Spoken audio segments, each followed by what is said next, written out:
Merci. Merci beaucoup, Madame Odette. Et maintenant, Jean-Claude Germain. Alors, Monsieur Germain, je vous ai lu dans Le Devoir. Oui, je vous invite à vous diriger vers le lutrin. Et je vois que l'historien en vous a la mémoire longue, contrairement à la moyenne des Québécois, malgré la devise. Parce que vous dites, entre autres, dans cet article du Devoir, que sans la pression des syndicats, au fond, il n'y aurait pas eu de révolution tranquille et pas de modèle québécois non plus. C'est un bon résumé. Voilà. Alors, vous allez nous expliquer ça, exemple à l'appui. À mesdames, le féminin inclut masculin.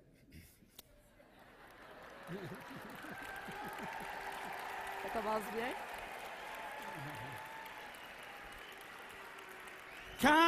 Quand j'ai entendu Lucien Bouchard déclarer il y a quelques jours qu'on devait d'abord s'occuper des finances, de la santé et de l'éducation, j'ai ressenti comme un petit froid dans le dos. Heureusement, on a échappé au pire. Il ne nous a pas offert de s'en occuper.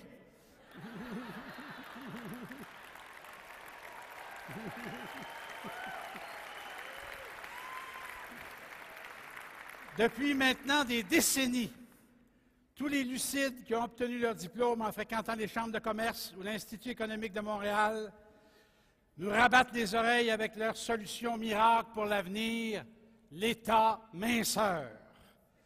Ben, comme si l'obésité devait demeurer un privilège et une vertu de l'entreprise privée, comme les capots de chat sauvages des bosses d'antan.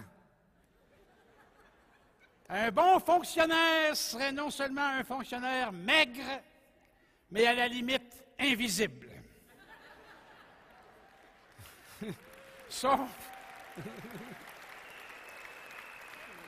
qu'on a oublié depuis trop longtemps que cet idéal avait déjà été atteint sous Maurice Duplessis. Le personnel du bureau des achats de la province se résumait à une personne, M. Hardy. L'acheteur recevait ses commandes du bureau du premier ministre qui lui fournissait le nom des entreprises auxquelles l'État accordait des contrats et ça éliminait toute la paperasse administrative qui gêne tant les hommes d'affaires d'aujourd'hui. C'était un service simple, direct et très personnalisé. D'ailleurs, c'est Hardy qui nous a appris que le chef avait 2 maîtresses, 2 Irlandaises, une à Québec puis une à Montréal, dont les proches ont obtenu par son intermédiaire, voyons donc, beaucoup de contrats de pavage. Si on n'avait pas supprimé les cours d'histoire, les défenseurs de la maigreur ne perdraient plus leur temps à recommander de faire de plus en plus avec de moins en moins. Ils n'auraient qu'à demander carrément un retour à l'austérité administrative du duplessisme. M. Duplessis ne tenait pas la fonction publique en grande estime. Il se faisait un malin plaisir de toujours donner le même conseil à ses collaborateurs qui quittaient. Il lui disait, écoutez, là, je ne me vanterais pas d'avoir passé un bout de temps au provincial, si j'étais vous, là, ça pourrait vous nuire dans votre recherche d'un autre emploi. Son peu d'estime pour la fonction publique remontait à sa victoire en 1944. Pour souligner le départ de son prédécesseur, lors d'une fête en son honneur, le vérificateur, M. Dolbeck, encore sous le choc de la défaite libérale, avait laissé échapper un cri du cœur. « Vous n'avez pas tout perdu, M. Godbout. Tous les fonctionnaires ont voté pour vous. » Une parole malheureuse qui a provoqué une réponse assassine du nouveau chef de l'État. « Bien, si tous les fonctionnaires ont voté contre moi, c'est normal qu'ils attendent le retour des libéraux se faire payer. » Et les fonctionnaires ont dû attendre jusqu'à l'aube de la Révolution tranquille pour que la condition s'améliore. Au Québec, on a toujours été un peu spécial. Ici, notre révolution a été tranquille et son chef de file l'a menée à reculons. Jean Lesage était contre la nationalisation de l'électricité, mais il a laissé René Lévesque l'imposer. Il n'était pas très chaud pour la création du ministère de l'Éducation, mais il a laissé Paul Général-Joie l'obtenir à l'arraché. Marcel Pépin aimait répéter chaque fois que Jean Lesage cognait du poing sur la table en martelant « Jamais », on était sûr de gagner. Quand la fonction publique revendique le droit de se syndiquer, le premier ministre libéral rétorque du haut de sa superbe « La reine ne négocie pas avec ses sujets ».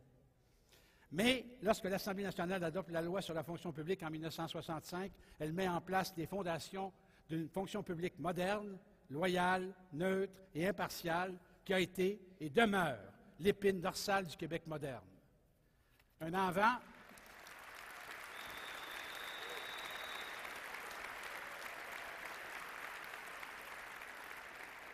En 1964, le gouvernement Lesage avait déjà adopté un code de travail qui améliorait le droit d'association, de négociation et de grève et reconnaissait le droit de grève aux travailleuses et travailleurs des services publics et un an plus tard aux fonctionnaires. Désormais, Depuis que Paul Sauvé a prononcé le mot magique, la population demande des services auxquels elle a droit, et en même temps, autant dans la santé, l'enseignement et la fonction publique, ceux et celles qui les dispensent forcent l'État à se professionnaliser. On pourrait même dire à son corps défendant. La grève des infirmières de Sainte-Justine a permis de transformer une vocation en une profession. La grève des enseignants de régler un contentieux, oui.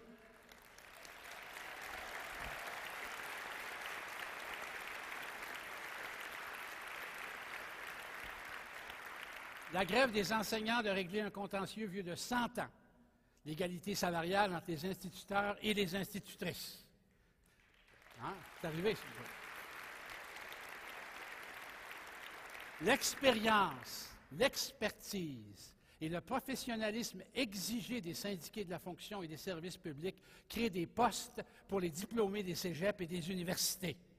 Sans oublier la création des bureaux d'ingénieurs conseils qui ont donné son envol à une profession jusque-là peu en demande.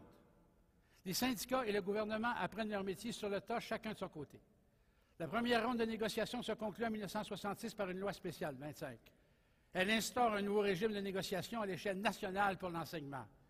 L'État patron possède une carte de plus dans son jeu. Il est aussi l'État législateur. En 1968, l'État patron était mieux préparé. Il a mis sur pied un ministère de la fonction publique dont le mandat était d'imposer une politique salariale mise au point par Jacques Parizeau.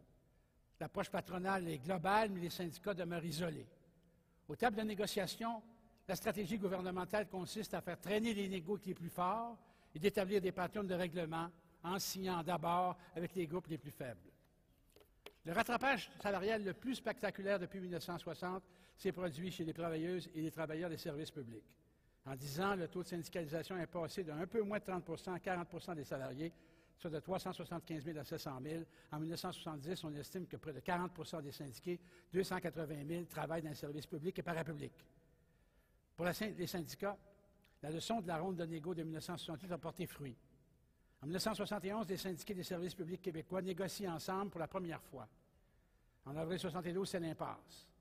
Le Front commun déclenche une grève illimitée. Le 21 avril, le gouvernement Bourassa décide de casser le mouvement par une loi spéciale, le Bill 19, qui ordonne le retour au travail sous peine de fortes amendes et de peines d'emprisonnement. Les présidents des 3 grandes centrales, CSN, FTQ, CEQ, recommandent aux syndiqués de défier la loi. Le 8 mai, le juge Côté, oui,